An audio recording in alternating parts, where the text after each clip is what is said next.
Louise Brauveiss,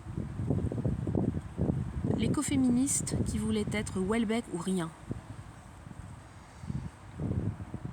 Ingénieure agronome, spécialiste d'écologie et de nutrition, Louise Brauveiss apparaît sur la scène de cette rentrée avec un premier roman, La dislocation. Un coup de feu, un tremblement de terre qui parvient à faire bouger les lignes de la littérature et de l'imaginaire, tout en éclairant les grandes questions de notre monde et nos tourments. La voilà, c'est elle. Au cœur de l'été, elle nous accueille au milieu de son jardin, nous présente les principes bio et punk de son régime quasi végétarien. Elle, c'est Louise Brauveiss. Cheveux blonds comme les blés, regard taquin, allure frêle et altière, l'air serein, elle est ingénieure agronome spécialiste de nutrition et mère d'un petit garçon. Déjà autrice, à seulement 34 ans, de 6 essais engagés sur la permaculture, la responsabilité sociale et la communication non violente, d'une dizaine de livres de cuisine prônant une alimentation plus saine, elle s'apprête, cerise bio sur le gâteau, à faire trembler le monde de l'édition avec un premier roman exceptionnel intitulé « La dislocation ». Se doute-t-elle pendant qu'elle nous fait visiter son coin de campagne, à 3 stations de bus du métro parisien, que non loin d'ici, dans la jungle de la rentrée littéraire, se murmurent déjà des choses à son sujet ? Qu'on est quelques-uns, quelques-unes à formuler le vœu de la voir se hisser au firmament des lettres françaises, avec ce que la littérature, l'écologie, le féminisme, l'humour et la colère auront pondu de meilleur en 2020 ?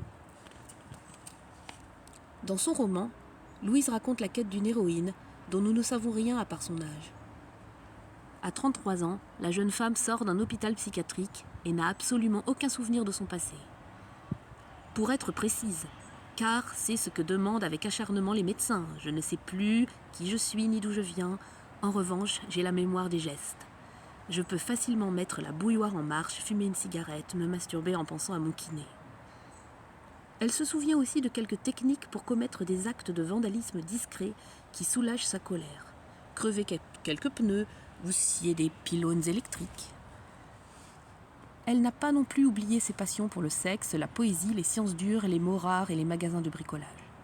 Les médecins ont indiqué à K, alias Camille, un ami d'enfance semble-t-il, que notre héroïne doit retrouver ses souvenirs par elle-même sans recourir à l'aide de son entourage. De son côté, la jeune femme espère bien lui faire cracher le morceau. Car il y a 2 ou 3 choses qu'elle doit impérativement savoir pour ne pas devenir cinglée. D'où vient ce désir de vengeance, cette peur cosmique ? Comment expliquer cette envie de massacrer les hommes, ceux qui ont cherché à dominer, mater, engrosser les femmes ? Et cette impression tenace d'avoir cousu son destin à celui de la planète, d'être aussi stérile que la Terre, aussi érodée, glacée, bipolaire. Ce roman, dont on tourne les pages à toute vitesse comme un polar, est tour à tour sensuel, désinvolte, savant et lumineux.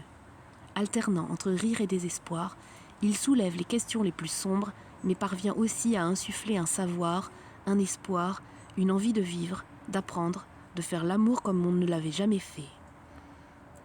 Au cinéma, mon héroïne pourrait être incarnée par Adèle Haenel, nous dit Louise. Voilà, il faudrait une rage, une pugnacité, une allure sauvage et indomptée. L'autrice ressemble-t-elle à son personnage ? À cette marginale déglinguée et extra-lucide qui, d'après son éditrice Marie-Eugène, a si bien compris le monde dans lequel elle vivait que la majorité des gens la prennent pour une folle ? Incontestablement. Certes, Louise est moins radicale sur certains points. Je suis féministe comme elle, mais je ne crève pas de pneus, plaisante-t-elle. Mais cette façon de picorer le monde, de goûter toutes les connaissances une par une, des plus savoureuses aux plus toxiques, en s'échinant à se documenter sur chacune d'entre elles, les réunit de façon frappante. Pour ses parents, Thierry et Marine Brauveiss, fondateurs d'une pépinière au sud de Nantes, La Disloc, est un roman aussi singulier que sa créatrice. Louise a ce mélange d'hypersensibilité et d'incandescence, d'empathie extrême pour les autres et de courage qui la rend unique et qui nous émerveille. Bonne élève depuis toute petite, s'appliquant à retenir par cœur les noms et les saveurs des plantes du jardin de ses parents, tout en ne laissant aucune miette de leur immense bibliothèque, un Rousseau par semaine, puis Virgile, Balzac, Rimbaud, Tchekhov, Nietzsche, Louise écrit son premier roman à 18 ans. Frustrée de n'avoir pas pu passer les 2 bacs, S et L, mais seulement un seul, le S puisqu'il faut choisir, elle annonce alors qu'elle sera Houellebecq ou rien. Il y a de nombreux auteurs contemporains que j'adore et qui m'inspirent, dit-elle. Kazuo Ishiguro, Annie Ernaux, qui coulent dans mes veines, ou des essayistes que j'ai découverts avec passion et qui m'ont guidée pour ce roman en particulier, comme Émilie H., Bruno Latour, mais c'est vrai que Houellebecq a une place à part dans mon cœur. Dans certaines scènes érotiques et hilarantes de son roman, qui malmènent parfois les hommes et leur érection piteuse, Louise s'amuse presque à pasticher son maître en renversant la donne.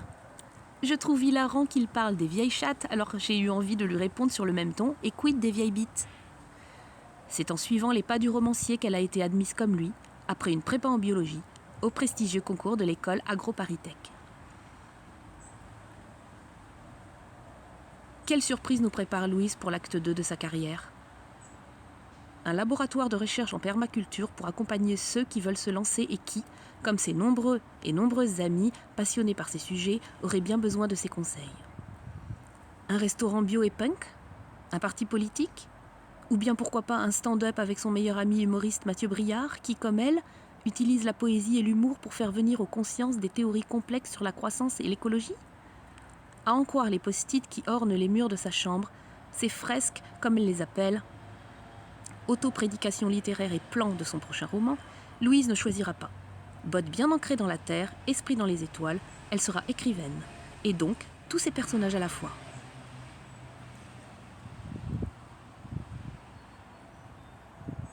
La dislocation de Louise Brouwes, édition HarperCollins, collection Traversée, 320 pages.